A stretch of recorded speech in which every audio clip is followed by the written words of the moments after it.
Децата главно лесно ја прележуваат врчиолата, но доколку се под зголемено внимание, додека се болни. Овој вирус е поопасен за бебињата, возрастните, особено за бремените жени. Токму на оваа тема во продолжение зборуваме со доктор Владимир Микиќ од Институтот за јавно здравје. Најпрво ви благодарам што сте дел од информативниот преглед на телевизија Нова. Овчите симпаници се многу заразни, а децата најчесто се заразуваат преку меѓусебни контакти во градинка, училиште и слично. Од каде се предизвикува овој вирус? Значи, заболувањето, односно овчите сипаници, се предизвикани од варичела зостер вирусот, кој што е присутен во населението и се работи најчесто за детска болест, односно како што веќе најавивте, најчесто заболуваат малите деца кои што не ја прележале оваа болест. Оваа болест е доста контагиозна, односно заразна, така што повеќе од 95% од лица кои што не биле заболени и немаат имунитет, ако дојдат во контакт со заболено лице, ќе заболат и самите. Последната информација која што ја имаме е дека досега се регистрирани 3025 заболени од врчела. Дали има некоја измена во регистрацијата? Значи, до Институтот за јавно здравје редовно пристигнуваат пријави за заболени лица од варичела, односно од овчи сипаници, бидејќи тоа е заболување кое што задолжително се пријавува. До сега кај нас се обработени 3626 случаи на овчи сипаници, што е некаде за 25% изголемување споредено со истиот период лани. Кои се симптомите кои покажуваат дека лицето е заболено од врчиела и до кои компликации може да се дојде, односно дали може да се дојде до тешки последици или можеби смрт?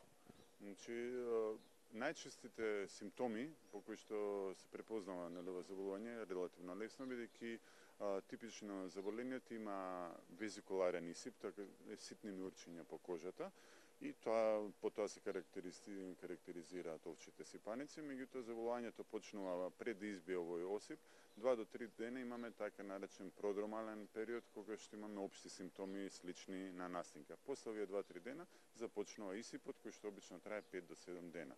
Во некомплицирани случаи заболувањето трае до 7 дена, најчесто додека трае осипот, односно толку трае осипот, потоа потребен период да се изгубат овие крустички и проаѓа без компликации. Меѓутоа, во одредени случаи, кај одредени возрастни групи, може да дојде до компликации. На поголем ризик од компликации се изложени деца помали од 1 година и деца постари од 12 години и, како што веќе напоменавте, бремените жени пред се заради плодот, односно бебето. Како компликации најчесто може да се јават пневмонии, значи воспалување на белите дробови и енцефалитис, односно воспалување на мозокот. Постојат и одредени други видови компликации, но ова се најчестите и меѓутоа се исклучително ретки, треба да се напомене, може да се јават кај имунокомпрометирани лица, а смртни исходи се исклучително ретки. Кои се вашите препораки до заболените, особено до бремените жени? Дали постои ризик за абортус или можеби детето да се роди со последици? Значи, за среќа, варичелата не е многу тератоген вирус, меѓутоа постојат одредени ризици во зависност од периодот на бременоста. Генерално се препорачува, значи, бремените жени да избегнуваат контакти и да бидат во простори каде што имаме заболено лице од варичела, за да се намали ризикот од пренесување и особено во првиот триместар и во периодот пред породување треба да се избегнуваат овие контакти за да евентуално не се пренесе варичелата на самиот плод.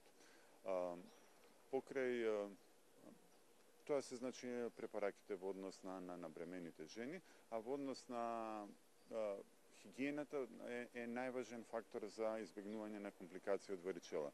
Спомнавме како енцефалитис и белодробни воспалувања, меѓутоа често може да дојде до инфекции на кожата, кои што настануваат од чешање на тие везикули кои што избиваат по телото и може да се инфицираат дополнително со бактерии кои што може да бидат многу сериозни. Во случај да имаме црвени лоток на кожата кај децата кои што се чешале или од било која друга причина, обавезно треба да се побара совет од здравствено лице. Благодарам многу, докторе.